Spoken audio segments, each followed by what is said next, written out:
A movie rejected 43 times. Co-stars who hated each other. Water so cold it caused hypothermia. Executives convinced it would bomb. Then it made $214 million and changed pop culture forever. This is Dirty Dancing, the film nobody wanted that became the phenomenon nobody saw coming. Behind that iconic lift and unforgettable soundtrack was absolute chaos. Production disasters, on-set fights, extreme weather that hospitalized actors, and moments of pure accident that became movie magic. Today, we're counting down 15 weird facts you didn't know about Dirty Dancing.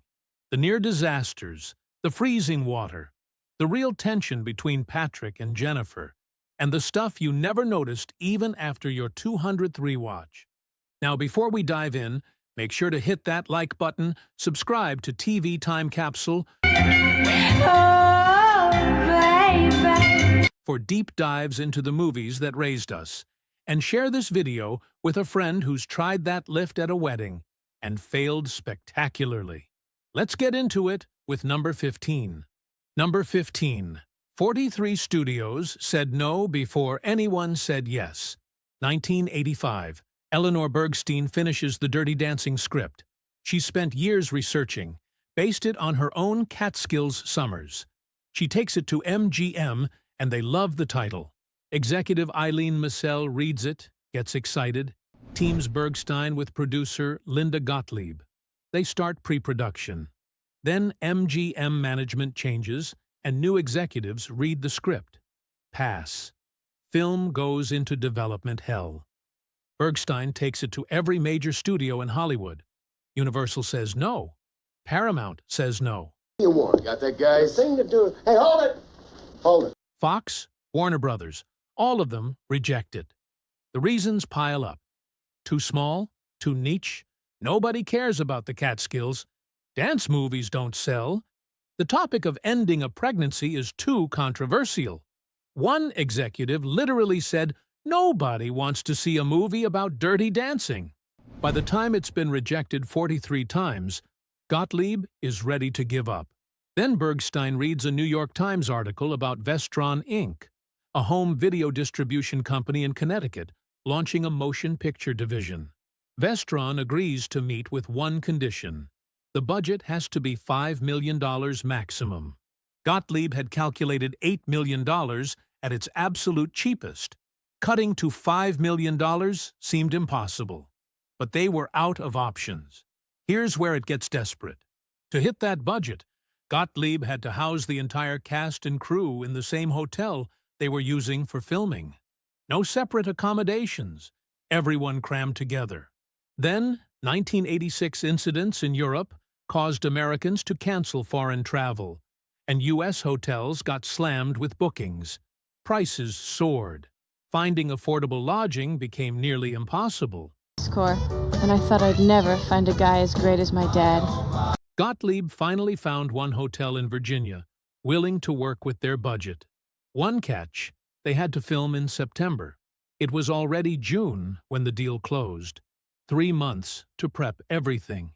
The movie 43 studios rejected was about to be made for pocket change on an impossible timeline. Number 14. They hated each other before filming even started. Patrick Swayze and Jennifer Grey had worked together before on Red Dawn in 1984. That's where the problems started. The film took place during a fictional war, and the director wanted the young actors to undergo 8 weeks of military training to get into character. Patrick played the leader and took the role seriously, method acting the entire 8 weeks and never breaking character. Jennifer described him as an unprofessional troublemaker playing pranks on everyone. She told interviewers Patrick was being macho, and she just couldn't take it. By the end of Red Dawn, they weren't speaking. Fast forward to Dirty Dancing casting. Jennifer was already cast as Baby, and when Patrick's name came up for Johnny, she didn't want to work with him again. but their screen test showed breathtaking chemistry. Patrick got the role. That initial cooperation faded fast, and they were soon facing off before every scene. Patrick got frustrated with what he called Jennifer's silly moods and emotional nature. She'd burst into tears if someone criticized her performance. Other times, she'd slip into giggly fits, forcing them to reshoot scenes over and over. Jennifer, on the other hand, found Patrick's fearlessness Bend your knees and go up. Go. intimidating compared to her own fear and hesitation. The tension got so bad that producer Bergstein and director Emil Ardolino had to intervene. They forced Patrick and Jennifer to re-watch their initial screen tests, the ones with that undeniable chemistry. It worked temporarily. They'd remember why they were cast together, film scenes with renewed energy, then go right back to avoiding each other between takes. Here's the twist, though. Their real-life tension created the perfect dynamic for Johnny and Baby. The friction you see on screen, that push and pull, a lot of that was genuine. Number 13. Jennifer got hypothermia, filming the lake scene in 40-degree water. The famous lake lift, one of cinema's most romantic images. What you don't see is it was torture. The scene was scheduled for summer filming with warm water and comfortable conditions. Didn't happen that way. Heatwave delays at the start of production pushed everything back, and by the time they got to the lake scene, it was late October in Mountain Lake, Virginia. Water temperature had dropped to 40 degrees, just above freezing. Jennifer Grey, years later, said, "You have to be young and hungry to get in water that cold for that long, asking if you can pass away if certain body parts literally explode from cold." Patrick Swayze's autobiography called it horrifyingly, hypothermically cold. Here's what the scene looked like from shore. Crew members standing around in heavy coats with hoods up and gloves on, some with blankets, thermoses of hot coffee, everyone bundled against autumn cold. Patrick and Jennifer in the water, wearing jeans and a shirt. That's it, practicing the lift over and over, their lips turning blue, skin going pale, shivering so hard they could barely hold position. Choreographer Kenny Ortega watched knowing they needed the shot, but seeing Jennifer's condition getting worse. He later revealed Jennifer actually got hypothermia. Between takes, they'd stumble out, and crew would wrap them in blankets trying to warm them up, then back in for another take. Patrick had a severe knee injury at this point, with fluid building up, causing constant pain. Lifting Jennifer in freezing water, even though she was light, felt like lifting 500 pounds, according to his book. They filmed that scene over and over for multiple angles and different shots. Watch it now, that's not acting. Jennifer's lips really are blue if you look closely, and Patrick's grimace isn't Johnny's intensity. It's actual pain. Number 12. They never rehearsed the final lift and only did it twice in their lives. The iconic final lift where Johnny lifts Baby above his head during the big dance, that move was never practiced before filming. Jennifer had a genuine fear of being lifted over Patrick's head and kept putting off rehearsing it. They waited until cameras rolled to attempt it and nailed it on the first try. Jennifer later said she only did it on the day she shot it, never rehearsed it, and never done it since. What made it even more impressive was Patrick's knee injury. His knee was so bad during filming that fluid had to be drained from it regularly. Despite Jennifer being light, lifting someone overhead with a blown knee required everything he had. The lake lift earlier in the film was the same story, only performed twice in their entire lives, once in the lake and once in the finale. They never recreated it even at reunions or anniversary events.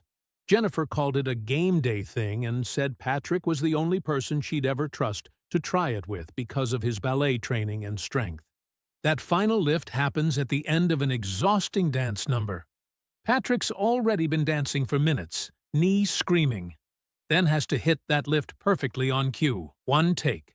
No safety net, no practice run. The look of relief and joy on both their faces when he catches her? That's real. Real gratitude that it worked. Real respect for pulling it off. Real care for each other in that moment, despite their off-screen issues. Jennifer wrote in her memoir that what you see between them in that scene was genuine emotion. Number 11. Patrick's rage in the giggle scene was 100% real. The arm-trailing scene where Johnny teaches Baby a move and runs his fingers down her arm while she giggles. Feels playful and flirty, perfectly scripted. None of it was scripted. Here's what actually happened. They're filming in a tin building with no heat at 4 a.m. after shooting for 18 hours straight. Patrick Swayze is desperate to finish and go home. Director sets up the shot. Patrick stands behind Jennifer and trails his fingers down her arm. Simple, should take one take. Jennifer bursts out laughing. She's extremely ticklish, especially under her arms, and Patrick's hand brushes her underarm. She completely loses it. Cut, reset, try again. Patrick trails his fingers down, and Jennifer starts laughing before he even touches her, anticipating the tickle. Take 5, take 8, take 12. Jennifer cannot stop laughing. Sometimes she holds it for a few seconds, then cracks. Sometimes she's laughing before the scene starts. Patrick's face getting harder, his expression shifting from patient to annoyed to genuinely angry. Choreographer Kenny Ortega, watching from the side, realizes what's happening, and later said, the look on his face, no one directed that. That's not Johnny getting frustrated with Baby's inexperience. That's Patrick Swayze at 4 a.m., freezing cold and exhausted, watching Jennifer giggle for the 20th time in a row. Take 23. The director gives up and says, we're using this, it's perfect. Patrick's annoyance, completely real, became one of the film's most beloved moments. Jennifer couldn't help being ticklish. Patrick couldn't help being irritated. And the camera captured two people at their absolute limit that somehow became movie magic. Number 10. The heat wave that sent actors to the hospital.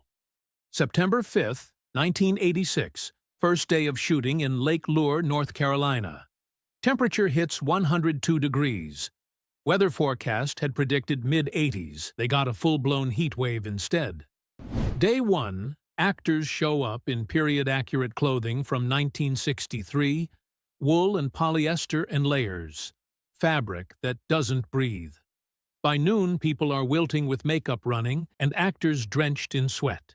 Day 2, 104 degrees. One of the dancers collapses mid-rehearsal, and a medic diagnoses severe dehydration. She gets taken by ambulance to the hospital, and production shuts down for 2 hours. Day 3, 105 degrees, and now multiple people are struggling. Crew sets up cooling tents, ice baths, industrial fans, but it doesn't help much. Interior scenes were worse.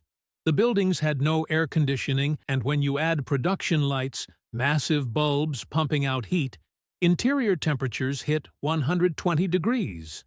Actors would do a take, stumble outside, some would get sick from heat exhaustion, then back in for the next scene. Patrick insisted on doing his own stunts, including a scene where he balances on a log over water. Kept falling off and hitting the water hard, did it over and over until his knee started swelling with so much fluid they had to drain it between takes. Several actors were hospitalized over the first week with heat-related issues, and the production insurance company started threatening to shut down the film. Then the delays from the heat wave pushed filming into autumn, which created a whole new problem: freezing water for the lake scenes. So cast and crew suffered through extreme heat for 3 weeks, then suffered through extreme cold for the final 2 weeks, from 105-degree conditions to 40-degree hypothermia, all in 43 days. Number 9, they fired Baby's mom at lunch and replaced her in 20 minutes. September 5th, 1986, Day 1.